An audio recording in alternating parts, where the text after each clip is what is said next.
How's it, guys? Thanks for joining me once again.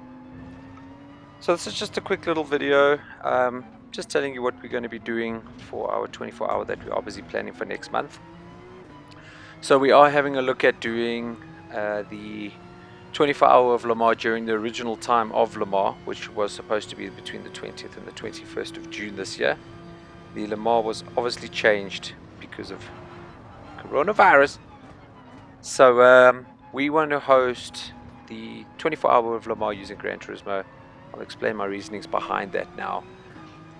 But the reason for us using, the 24-hour of Le Mans on Gran Turismo, just to get something going for the Le Mans. So when September does come and the Le Mans is finally on, we can obviously still watch that. But it's something I've always wanted to do. I haven't done a 24-hour esports race as such. So in the video I've decided, after just running the GT3s around Le Mans, which is something that we've decided to go with. We found the balance of performance on the GR3s were the closest. We looked at GR1, we looked at multi-class, we looked at GR4, and we've decided to run 15 teams on Le Mans for 24 hours. We will then select 15 cars, and your team will be allocated a car via draw a week before, so you can practice in your car around Le Mans. We are in one of two debates at the moment. So we are having a look at running a 24-hour of Le Mans on one time slot, as Gran Turismo doesn't have progressive time change throughout the day. So we're having a look at either running 24 hours in one time slot, 6:30 being the earliest, 10 at night being the latest, or we're going to run 4 slots of 6 hours, using 6:30 as the morning period, 3 o'clock for the afternoon period, there's an 11 o'clock session, and then obviously a 10 o'clock session at night. So little bit of admin that's going to be involved in this as well. So what we're having a look at is either number 1, starting the race at 3 o'clock, running a session at 3 o'clock, and then moving into the night time. After 6 hours, I will then create a new lobby, bearing in mind the results of the first lobby, and then at the end, etc., after everything is done, after the 4 sessions, we'll compile the result. So what I would like from you guys is give us your opinion. Would you like to do 4 different time slots or 3 different time slots throughout the day, or do you want to do one time slot fixed for 24 hours? Some of the other information, we are looking at having a shoutcaster or a commentator running in the lobby itself. They will be streaming it from their side. They will be commentating, so promote themselves and obviously just enjoy the race with us. And they will also act as part of a steward, so any contact or anything that does happen in the race, they can then allocate a time penalty at the end of the race, penalizing somebody for doing something inappropriately or unsportsmanlike. Obviously race incidents will be taken into consideration as well. So we are having a look at that, hence we've got 15 available slots.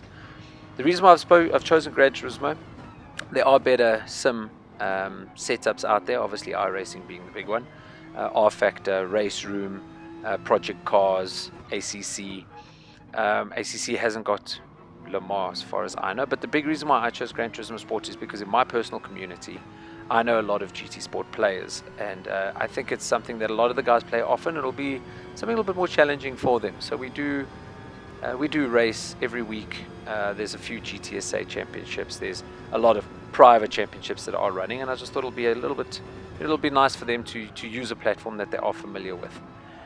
Moving forward, we will look at doing a 9-hour at Kyalami using ACC, and then maybe a Nürburgring 24-hour on iRacing. So we will eventually expand and evolve. I know a lot of people are going to jump on this and say that this isn't a sim, but at the end of the day, it's something that's going to be fun. It's going to be new for a lot of people. A lot of people haven't done a 24-hour race. There is a small damage model in this, so we can take into consideration that if you do pick up damage, you have to put in, not obviously as severe as ACC, Project Cars, and iRacing, but there is some kind of aspect of damage. So that is the main reason why we've chosen GT Sport.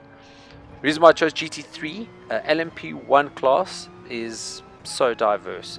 There's a lot of cars, but the balance of performance is very unfair. So the time difference in the laps was quite dramatic.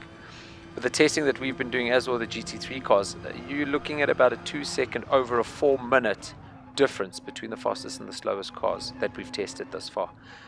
We've set a fuel and tire wear so that you don't put in for fuel very often, but also not too long.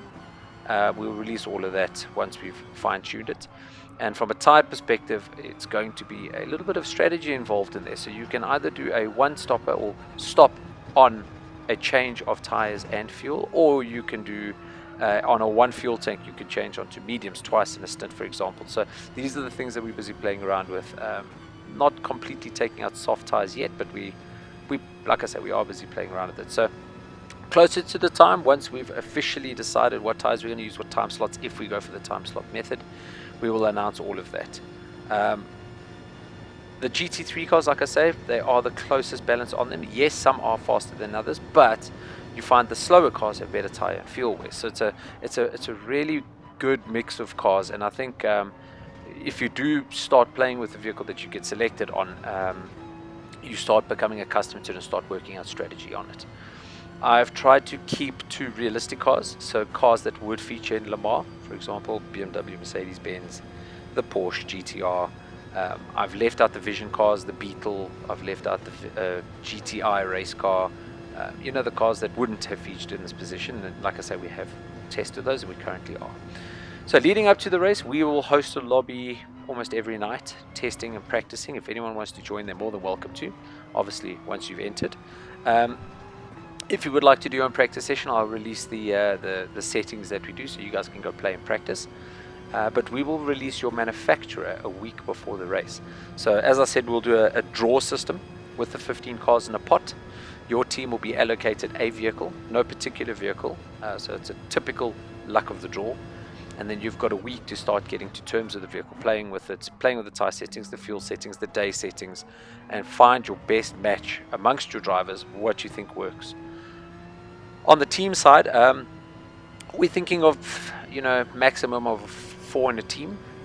So you'll have 6 hours of driving in total, three in a team if you want. So 8 hours of driving. If you want to do it on your own, you're more than welcome to. There will be an entrance fee. It's not going to be 1,000 Rand per team. It's going to be quite minimal. And the reason for it is we just want to pay our admin guys for running a stream, the shoutcasting. I'm going to make some trophies for the winning team as well. Something a little bit different, something quite nice for your house, for your man cave or your bar or something along those lines. So I'm going to make 3 or 4 trophies, depending on the size of the teams, as a winning prize. And if we have some money left over after everything, then we'll definitely have some prize money for the winning team, and then maybe a small prize money for second and third. So those are the things we're busy discussing. We haven't got an official price. We're probably looking at 100 Rand a driver, if that. But yeah, so I wanted to do this. It's something I've been wanting to do since I was a kid. I've got the rig set up now, and it's there's a nice community, and a lot of guys are interested in something like this. And I think it'll be a nice platform for a lot of us just to get to know each other and have fun and play around and get together. The big thing I think that's on everybody's minds is with this lockdown scenario, Gran Turismo Sport doesn't have a virtual driver change system. It's a physical driver change system, so you need to be together to do the driver change. The only challenge we've got with this is the coronavirus at the moment. So if the law states we can't do any grouping, then we will postpone the race. We won't neglect it completely. We'll postpone the race to level 2, or if level 3 allows us to, we will then run a maximum of 4 or 5 in a premises, whatever the case is. We just don't want to sit with any legal issues with people asking, shouldn't you be in isolation? So this is just the basis of what we're having a look at doing. Like I said, it's going to be exciting, it's going to be fun, it's going to be different, and then we're hoping to grow off of this as well. But please add comments if you guys would like to change something, if you've got any suggestions, if you like it, if you want to join a team. You could follow me on Instagram, short_shift_driver_training, so short shift driver training, or just drop us a comment on YouTube. But anyway, something we're quite excited for, something look forward to, something that's going to create a little bit of teamwork. I'll chat to you all soon. Like and subscribe, guys, if you haven't already. Share the video, speak to your mates, get some people involved.